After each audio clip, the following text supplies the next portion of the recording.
সকালে আসানসোল রেলওয়ে স্টেশনে জিআরপি দপ্তরে বিভিন্ন সময়ে চুরি যাওয়া, হারিয়ে যাওয়া ও ছিনতাই হয়ে যাওয়া এই রকম 22টা মোবাইল গ্রাহকদের ফেরত দিল জিআরপি আধিকারিক।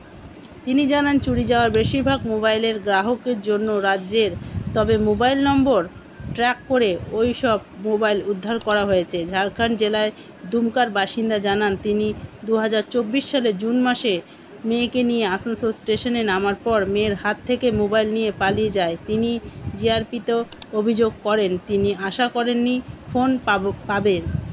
জিআরপিকে অসংখ্য ধন্যবাদ জানান। পাশাপাশি অন্ডালের এক কলেজ ছাত্রী জানান, তিনি ট্রেনে বসেছিলেন, হঠাৎ তার হাত থেকে মোবাইল ছিনতাই করে পালিয়ে যায়। ফোন ফেরত পাইয়ে দেবার জন্য জিআরপি আধিকারিকদের ধন্যবাদ জানান। Green Asansol, clean Asansol.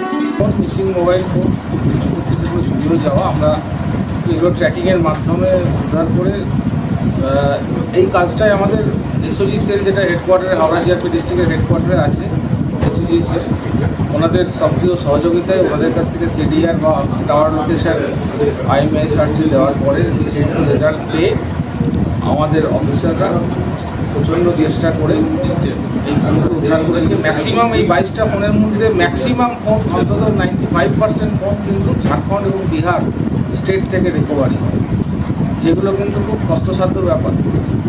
অত দূর দূরান্তের আমাদের সেরকম কন্টিনিউয়াস মনিটরিং ছিল।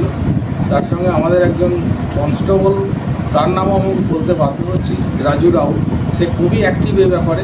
হারিয়ে গেছে, পাবো তো ভালো। আচ্ছা, আজকে কী বলবেন? আমি বলছিলাম, গত বছর যাচ্ছিলাম 11/6/2024 পরীক্ষা দিতে মেয়েকে নিয়ে জামশেদপুর, মেয়ে প্রাইমারি টিচার নিয়ে জাস্ট এখানে নামছে, ব্যাগে সেই ফোনটা দেখছিল, দেখতে দেখতে কে নিয়ে নিল জানি না, নিয়ে একটু মন খারাপ নিয়ে আবার দিয়ে পরীক্ষা দিল।